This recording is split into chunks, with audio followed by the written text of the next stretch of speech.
Alright guys, hello again, and this is the first video that I am filming with a new phone. It is new phone day.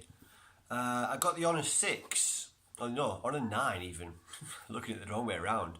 The Honor 9 by Huawei, and yeah, it's a bit bigger than my old phone. I had iPhone 5S, which I loved having a small phone. I really love having a small phone that fits in your pocket, is really discreet and you can just... It's great, but it wasn't fit for purpose anymore for the things I want to do with the phone, which one of those things is making VR videos, or rather watching VR videos. Obviously you make 360 videos with a special camera, but to watch them you need a VR headset. The PSVR resolution is not brilliant for watching videos, so it's actually probably still better to watch 360 video content on a phone setup, if you can do that, mobile VR. But yeah, the iPhone 5S, of course, very small screen, really crap for VR videos. You kind of feel like you're just looking in this really small window, and the resolution's rubbish and all the rest of it. So I went in there today and I was like, listen, you know, one of the things I really want to do is VR vids, and so ideally I'm looking for a high resolution, high pixels per inch, but I didn't get a phone that has those stats, because I'm not willing to pay 50 quid a month for a phone. When it comes down to it, it doesn't matter what my wishes are that I'd like to do with them, I'm not going to pay 50 quid a month for a phone. So I went for the Honor 9. It is the cheaper option. It's definitely going to be a lot better than the iPhone 5S for VR vids, but that's not saying a lot. There are some phones out there now with some crazy resolutions and pixels per inch. There's a Sony one, is it XY or something, XZ, something like that. There's a Sony phone basically that's got a really high resolution, really high pixels per inch, which would be fantastic for watching virtual reality videos, but I ain't paying upwards of 50 quid a month. So we got the Honor 9, we'll see how it goes. Yeah. Anyway, as far as VR's going, I have one more pickup. I have Hustle Kings VR. This is, as you can probably tell, a pool / snooker game, and it's not supposed to be that good, to be honest. It's not a very good one, but I'm kind of considering going for a full set collection on the PSVR, so this had to be in the collection there. Going for a tenner, so there you go. It's not breaking the bank to add it, and I'll check it out.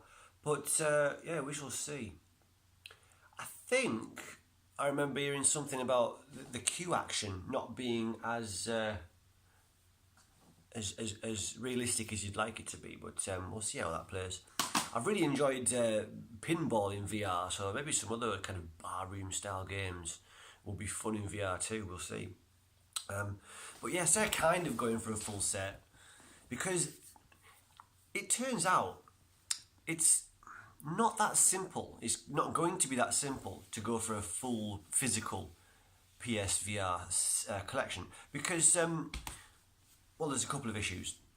Most PSVR compatible games have this little bar at the top there, PlayStation VR compatible, or it'll say required if it's a game that can only be played in VR. So you get this bar across the top there, and that was going to be my barometer for, you know, if I need to have a game in this collection. So, you know, basically if a game has that on it, it's in the collection. If it doesn't have it on it, it's not part of the PSVR collection. That's what I was initially thinking.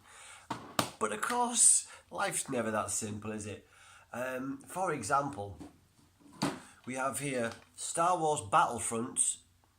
As you can see, no PSVR decal on the top there.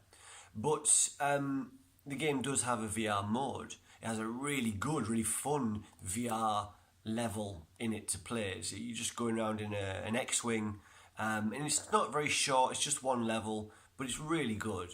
But obviously this doesn't have it on the box, but it's still in my PSVR collection. And I believe the same can be said, yes, of, which one is it? Call of Duty Infinite Warfare. Again, no decal saying PSVR, but it also has, it does have some fun VR content in it. It's another kind of dogfighter shooter in space. Yeah, so it's it's an add-on. It's a DLC. It's an extra for the game. So of course it wasn't initially intended to be. Picked up the wrong games there. Yeah, those games weren't initially intended for VR, but they had DLC added for it. So there you go. But there's other aspects to this as well, and I'm sure you're all riveted by this quandary, this conundrum that I'm facing. There's other games scheduled to come out that are not going to have VR content at launch, but we will get it later on. And you're not just talking about DLC though, you're talking about, you know, games that will have entire VR modes made for, later on down the line. So the boxes aren't going to have that on, but they'll be in the collection anyway. Yeah. So I don't know, it's going to be kind of at my own discretion, I think, as to what constitutes being a game in the PSVR full set physical. Anyway, yeah, so was that the only one I've got that I haven't shown yet? I think so. Oh, this is a better example of what I was just talking about actually. Dirt Rally. Again, no PSVR decal in the box, but the entire game is playable in VR, and it's fucking brilliant as well. Really enjoying Dirt Rally. Finished it by a long shot, yeah. Yeah. So that's that situation. But the fault has pretty much disappeared, by the way. Yeah, I had this weird audio glitch that was happening through headphones. That's completely disappeared now. There has been an update to the OS. There's been an update to the PlayStation 4, wherever it's called. So maybe that fixed it. It seems to. It's gone anyway. It's not happening anymore. So that's really, really cool. Yeah, the game that I've been playing most recently is a game called Spark.